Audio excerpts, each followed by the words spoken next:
Good morning. The sun is up, but it is not out. It's very overcast today. And we're going to talk about some Harley Davidson news. Hi, I'm Mike with Riding in the Ozarks. We talk about riding, rallies, wrenching, do gear reviews, and talk about Harley Davidson news. And that is another one of these videos today. A lot of stuff's come out since the first quarter business update.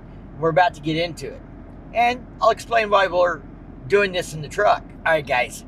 I am doing this on a new camera, so hopefully it does not look terrible, but I'm short on time. It's almost Memorial Day weekend, and I've got plans tonight and all weekend, and we need to get this out, so I hope it's not terrible. Let me know what you think of this new 360 camera that I am using to record with today. This is the Extra Sphera 360, and the Extra camera, if you don't know, is well, it appears to be a rebranded DJI product. Normally I'm using for my talking head stuff a Pocket 3 with a wireless mic. And because this is a rebranded DJI camera, it will work with the wireless mics I have.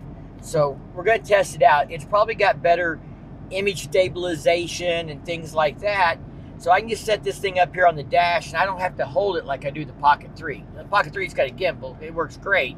But I don't know that I can just set it on the dash while I drive around. So let's talk about things kind of in the chronological order of how they've been coming out, what we know.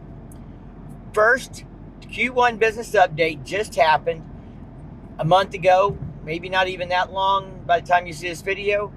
And in that quarter one update, Harley Davidson announced that they were bringing the Sportster back. They also talked a little bit about the Sprint was coming out. And they're expanding the portfolio. They're going to bring out a bunch of more affordable motorcycles that are less cap-intensive investments for consumers. Meaning they're not going to be $40,000 CVO models. And they said 20 new trim or models in the next couple years. That's pretty aggressive.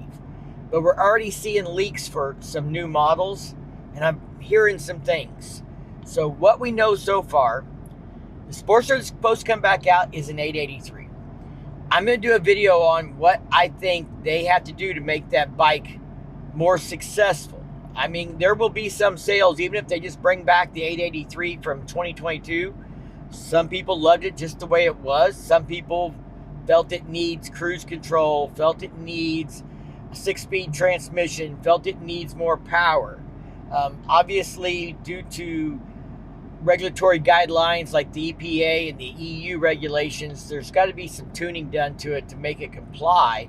So there's probably an opportunity for some advancements in technology, bigger valves, more valves, the kind of stuff they've done on the M8s to improve the performance on the 883 while still not moving it up to compete with the 975 or the 1250 Rev Max motors, which I think is why we're not seeing a Sportster 1200, at least not yet.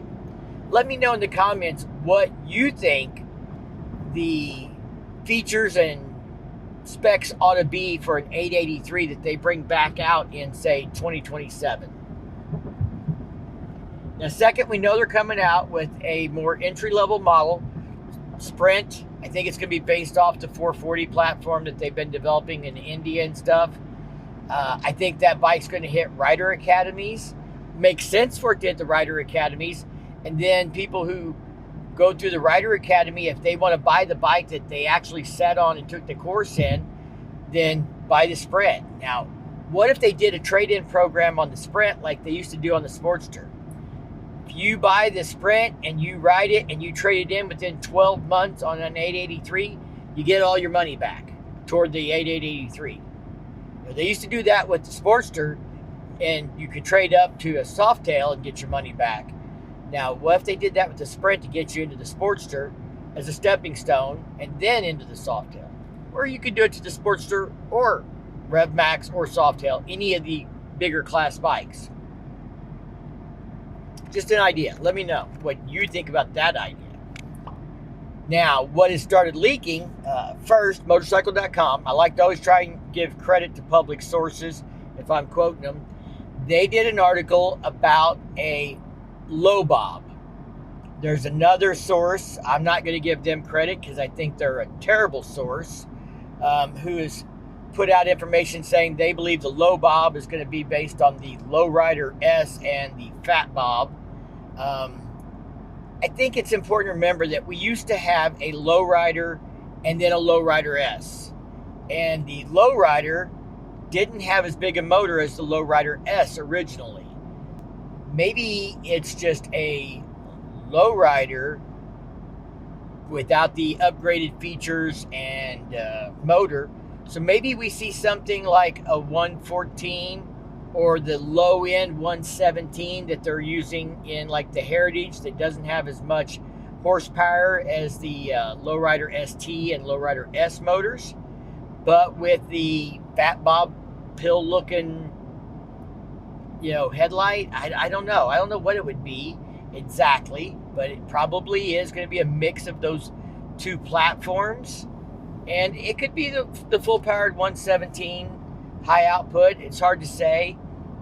It's really early. There's not much known except that they filed for a trademark for that name. So that's where it's coming from.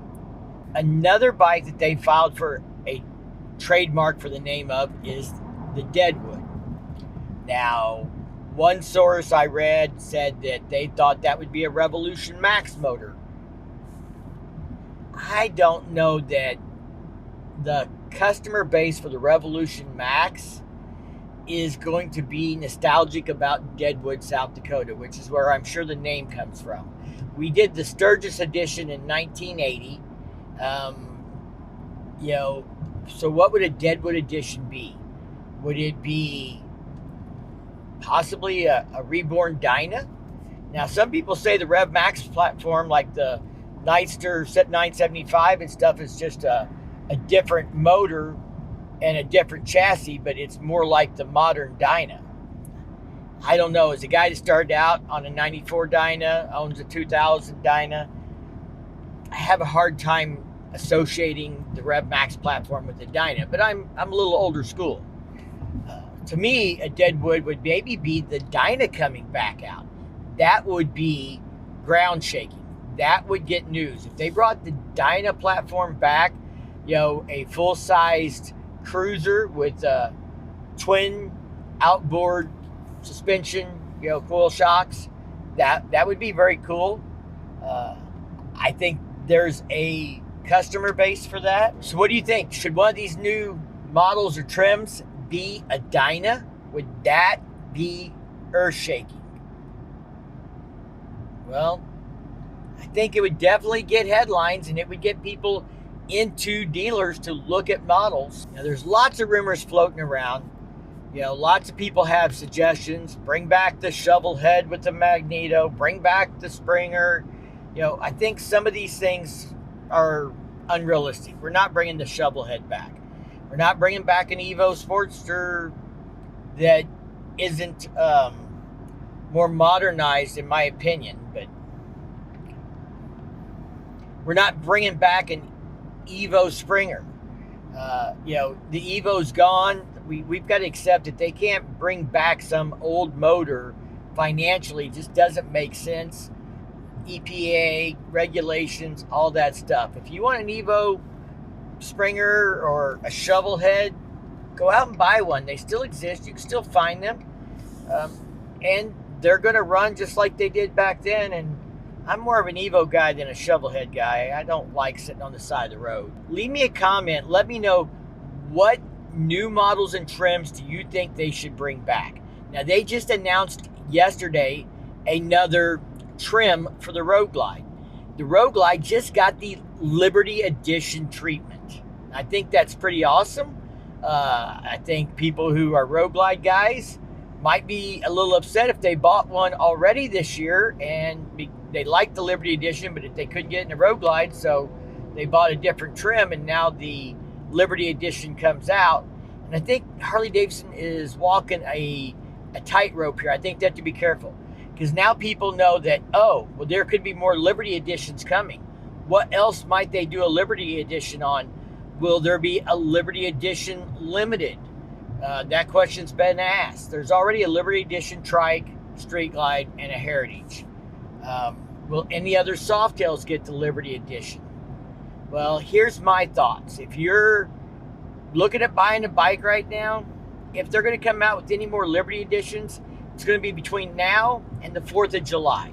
I would say come 4th of July, they need to have capitalized on these Liberty Editions, put out everything they're going to do. You know, that could be a release on the 4th of July. I think that would be cool. But, yeah, I would not be surprised to see more Liberty Editions coming before or on the 4th of July. America's celebrating 250 years. Route 66 is celebrating 100 years. If you guys like this video, give it a big thumbs up. If you dig this kind of content, make sure you hit that subscribe button. Ring that bell to be notified the next time I drop a new video. And as always, y'all stay safe. Keep on riding. We'll see you in the next one.